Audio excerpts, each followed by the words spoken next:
สบายดีพี่น้องสบายดีพี่น้องคนสุขคนเด้อจ้าสบายดีตอนเช้านี่เฮาสิมาปิ้งเฮ็ดพี่น้องเฮ็ดบวกเฮาปั่นกันเนาะดาวกับมาแกงตอนแรงแกงสู่คุณพ่อคุณแม่แล้วก็เด็กๆกินดาวกระจงไว้พี่น้องเฮ็ดเมนูป่นเนาะเฮาสิปิ้งป่นปิ้งเฮ็ดบวกป่นดูสิเดี๋ยวนี้เป็นตะแซ่บแท้เอาไม่เสียบนี่ไม่ก็ไม่มีนี่เลยตรงกระเทาตกดอกมันดอกเนื้ออยู่ตัวนี้ค้ามันโกนดินเขาอาเสร็จเมนูป่นเผ็ดปวกพี่น้องเขาจะปิ้งหอมไปหอด5 บ้าน10 บ้านเลยค่ะมีเผ็ดปวกที่ดาวตรงไว้ทำกับจีเอาเกลือโห้ยน้องแม่จำนวนตาล่างแล้วเรียบร้อยพี่น้องเอาเกลือโห้ยเค็มๆกันเลยค่ะน้ำเค็มจริงๆนะแบบนี้เยอะมากเลยราคาปิ้งส่วนลายมันจะเป็นดอกบานพี่น้องมันดอกใหญ่ดอกใหญ่ๆไว้แกงดอกจูแป๊บนึงเตยยังถ่ายคลิปให้แม่อยู่นี่พี่น้องออกไปจอบอยู่สวนอยู่หอแล้วก็จักไปจอบมือนะยังบอกจอบอยู่เพื่อนในสวนมันก็ออกในพี่น้องในตีเพื่อนแต่ก็กระโต้ทางถึงบ้านสวนเลยทางถึงเพื่อนเลยปิ้งเห็ดเมนูยำไห่ยำนาคือฝากคือฝนพี่น้องเอ้ยฝนก็มาอีกแล้วฝนกำลังขุ่นเขียวหวานเขาฝนก็เทียบเต็มโต๊ะ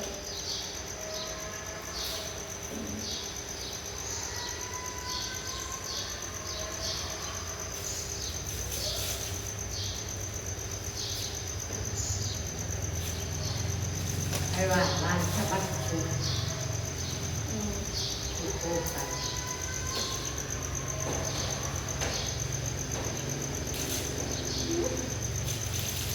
นี่ตัวสีแสบตัวสีหวานตัวสีหวานตัวดอกตุ้มนี่แหละค่ะ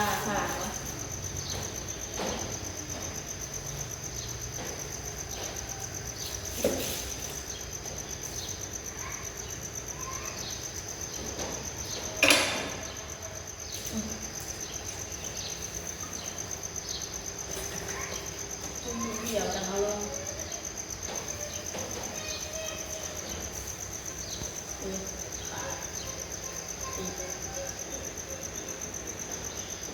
พักสักก่อน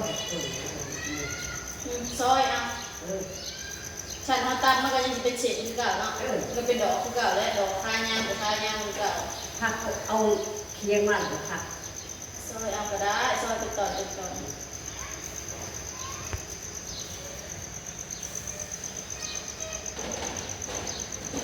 นตะกองไม่อยู่ไม่อยู่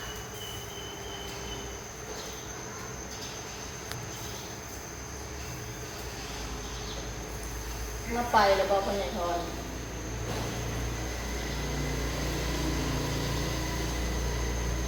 ไปโกนเนาะ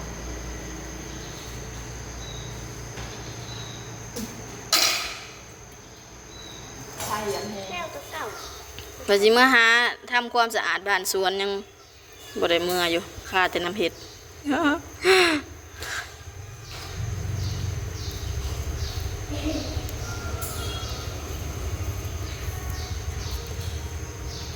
หอมบ่พี่น้องหอมทะลุโทรศัพท์บ่จ้า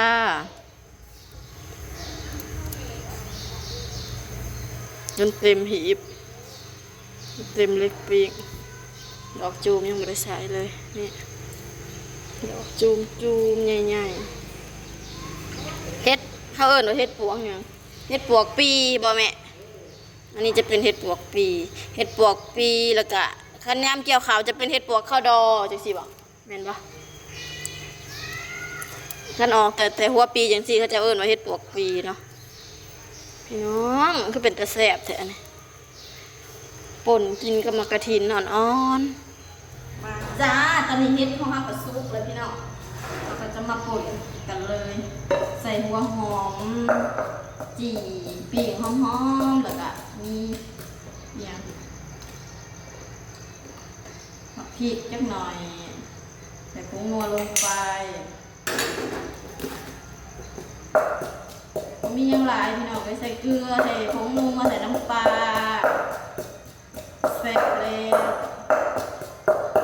เอาตามผักพริกหอมสะกอนมีเมนูหัวไข่ใส่ผักน้ำเหมือนนี้พี่น้องเราจะมาซอยเห็ดก่อนจ้าต้องมาเตยบอกจงไว้ห้องหน่อยเด้อขออนุญาตซีมหอมหอมหวานพี่น้องหวานหอมแซ่บมันก็ข้าวเหนียวอะไรจะอร่อยขนาดนี้กินไปได้ ให้แม่หมดเลย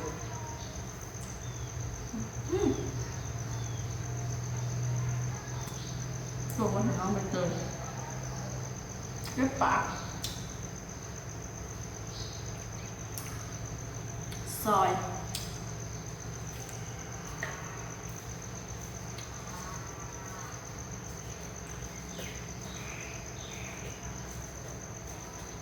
เฮ็ดปวกก็เฮ็ดได้หลายเมนูพี่เนาะ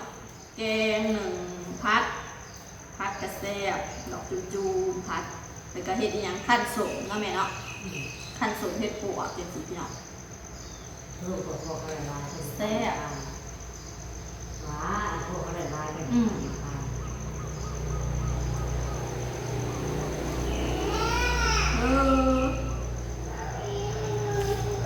งหน่อยกินข้าวแล้วแม่พาไปซื้ออดเอาโอเคไปน้ำกันน่ะแหละเมื่อสวนผมมาซื้อนมเลยซื้อแพมเพิร์สเลยนมเพิ่นเบิดพี่น้องเพิ่นหิวนมแม่บอกว่าอดเอาซะก่อนออกไปซื้ออยู่คนแหละห้างอยู่บ้านดอนวาอยู่ทางไปบ้านสวนคนแหละห้างประจำนมเบิดแล้วเฉพาะค่านมน้องมะนาวนี่ก็โอ้ยพี่น้องเว้ยแต่ละเดือนค่านมค่าขนมค่าแพมเพิร์สเป็นแม่ของงาน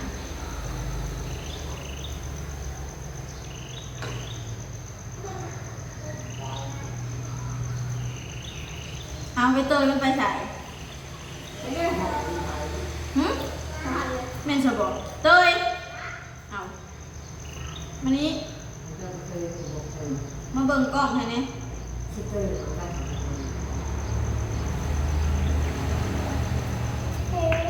โอเคไหมงั้นมาแบบ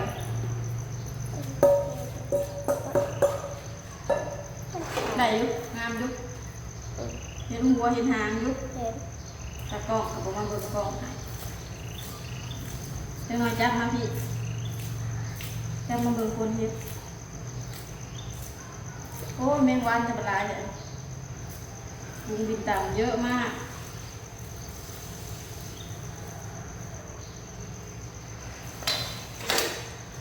เอามันเตย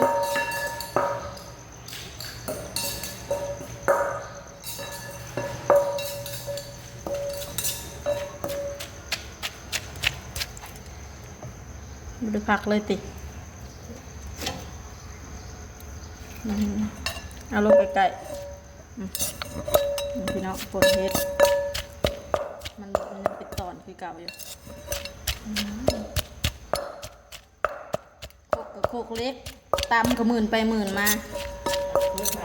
พละเตยบ่คือโคกหินเนาะอันนี้เป็นโคกเล็กพี่น้องบ่ได้ซื้อโคกหินนะคะมีแต่อันใหญ่บ่มีอันน้อยแล้วเลยพี่น้องมาเด้อกินข้าวน้ำกันเด้อมีขัวไข่น้ำตัวนี้ปงจงไว้ให้พ่อใหญ่ทอนเมื่อสวนมาพี่น้องมากินข้าวน้ำกัน